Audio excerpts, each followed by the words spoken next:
Hi, I'm Brad Phelps, and I'm going to be your instructor for Applied Management Skills. In this course, we'll be talking about the different skills it takes to be a good manager and how to apply them. Today, I'd like to go over the syllabus to give you a high-level view of the course and how it's going to work to set you up for success. First of all, if you go to the syllabus at the top, you can find my contact information, my email, and my phone number. Feel free to reach out at any time if you need any help. Next, I'm going to go down to the schedule for the course. So under the schedule, you'll see the class is broken down into what I call class weeks. The class weeks start on Tuesdays. For example, our class starts on January 17th at Tuesday and ends on the following Monday, the day before the next class week starts.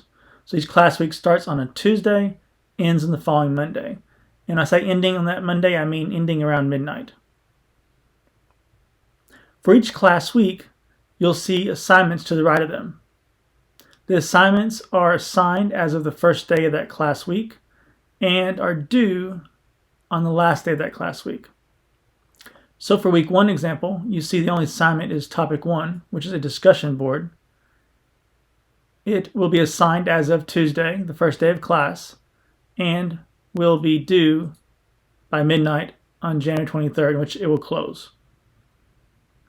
Looking at week 2, which is more of a common example of a week throughout the entire course. Chapter 1 is your reading assignment. You'll take Chapter 1 quiz over your reading assignment, and you'll do discussion topic 2. Your Chapter 1 quiz and your topic 2 discussion question will both be due at the end of the class week. So most of the semester is just like that every week until you get to the end. You'll notice as we get to the end of the semester, I give you some time to work on your final papers. So this class week, week 14, I'm not going to assign you a quiz or a discussion topic because I want to give you some time to work on your final paper.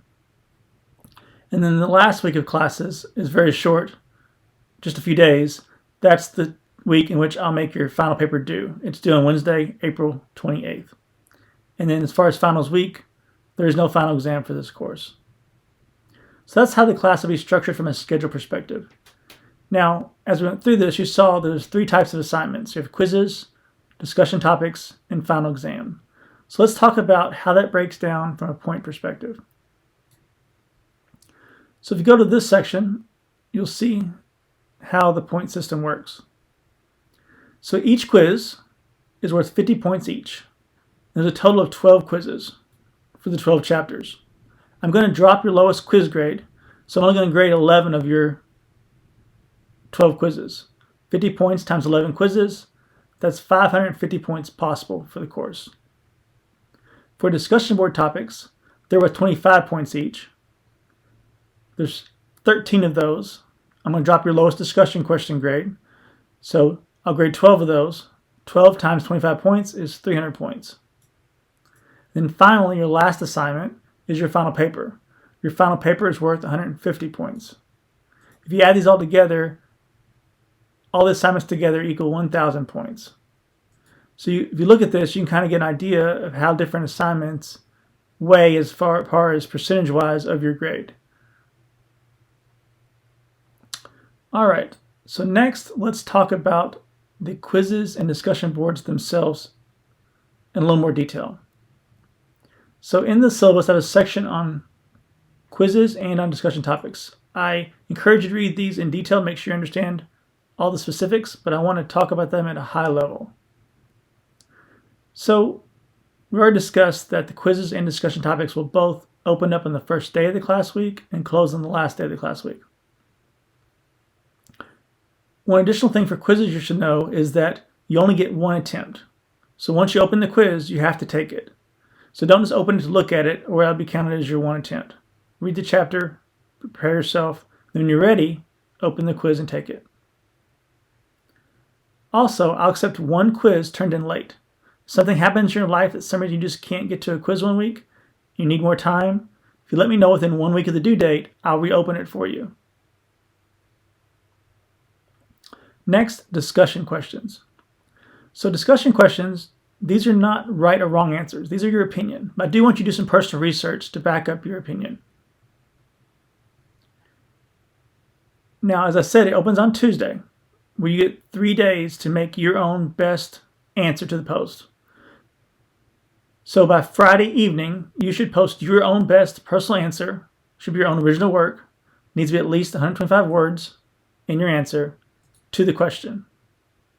Once you've posted your own personal best answer to the question, you should spend the rest of the week making follow-up posts between you and your classmates. So you should make 2, 3 if possible, quality follow-up posts after you've made your best post, responding to your classmates adding to the discussion in a valuable way, to add educational value to the discussion, move the discussion forward. So make sure you make quality posts, and don't just repost your answer you gave in the first post again. Each post needs to be a new thought. Also, don't just say things like "I agree," "good point," that kind of thing. In and of itself, that's not going to get you credit. You need to make a thoughtful post each time. Now, discussion questions are really easy points if you follow the instructions.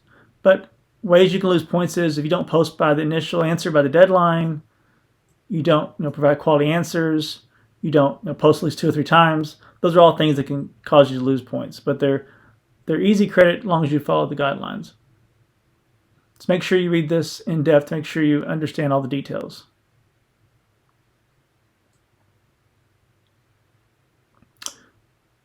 All right, so that is the most important parts of the syllabus, except for one more thing I forgot to mention, is your textbook. So there is a textbook for this course. It's called Building Management Skills and Action First Approach. But the book will be free for our course this semester, so you do not need to buy anything. You'll be able to access the book inside Blackboard within our course. Now, it is electronic. If for whatever reason you want a printed book, you can buy one. And I provide you the ISBN so you can make that purchase if you so choose. But it's not required. You can use the free text offered with the class inside Blackboard. Okay, well that's everything I wanted to cover today. I just wanted to give you a high level of the syllabus, make sure you're interested in how the class is going to work. I definitely encourage you to read the syllabus in detail, but if you have any questions, reach out to me. I'd be happy to help you. Look forward to having you in class. Have a good evening.